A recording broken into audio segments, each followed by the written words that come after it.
రాహుల్ గాంధీ రాజకీయాల్లోకి వచ్చి దాదాపు 2 దశాబ్దాలు కావస్తోంది. కానీ భారత్ జోడో యాత్ర వరకు సీరియస్ నేతగా పెద్దగా గుర్తింపు తెచ్చుకోలేకపోయారు. అయితే ఇప్పుడు పరిస్థితులు మారిపోయాయి. రాహుల్ గాంధీ లోక్సభలో ప్రతిపక్ష నేత పాత్ర పోషిస్తున్నారు. అంటే ఇండియా కూటమి పార్టీల మొత్తానికి ఆయనే నాయకత్వం వహిస్తున్నారు అన్నమాట. అయితే రాహుల్ గాంధీ లోక్సభ పక్ష నేతగా 100 రోజులు పూర్తి చేసుకున్నారు. ఈ 100 రోజుల్లో రాహుల్ గాంధీ ఇమేజ్ ఎంత మారిపోయింది, ప్రజలపై ఎలాంటి ప్రభావం చూపింది అనే పలు ప్రశ్నలను ఢిల్లీ వాసులకు జాతీయ మీడియా సంధించింది. వారి నుంచి సమాధానం రాబట్టింది.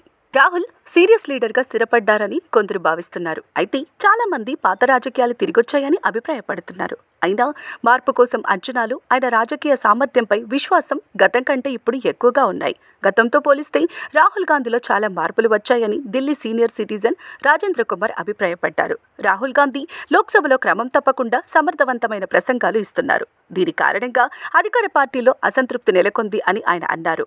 రాహుల్ గాంధీపై లేవనెత్తిన వివాదాలు కేవలం రాజకీయ ప్రత్యర్థుల కుట్ర మాత్రమేనని అన్నారు. రాహుల్ ప్రజలతో మమేకమవుతున్న తీరు చూస్తుంటే ప్రధాని పదవి చేపట్టే రోజులు ఎంతో దూరంలో లేవని అనిపిస్తున్నాయని పలువురు పేర్కొన్నారు. రాహుల్ గాంధీ పనితీరు ఇప్పుడు బాగానే ఉందని, భవిష్యత్తులో ఆయన ప్రధాని అవుతారు అనే నమ్మకం ఉందని చెప్పుకొచ్చారు.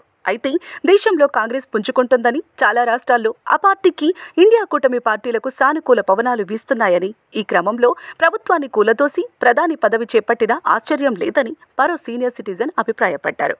మొత్తం మీద రాహుల్ గాంధీ విషయంలో అటు పబ్లిక్లోనూ పార్టీలోనూ సానుకూలత వ్యక్తమవుతోంది.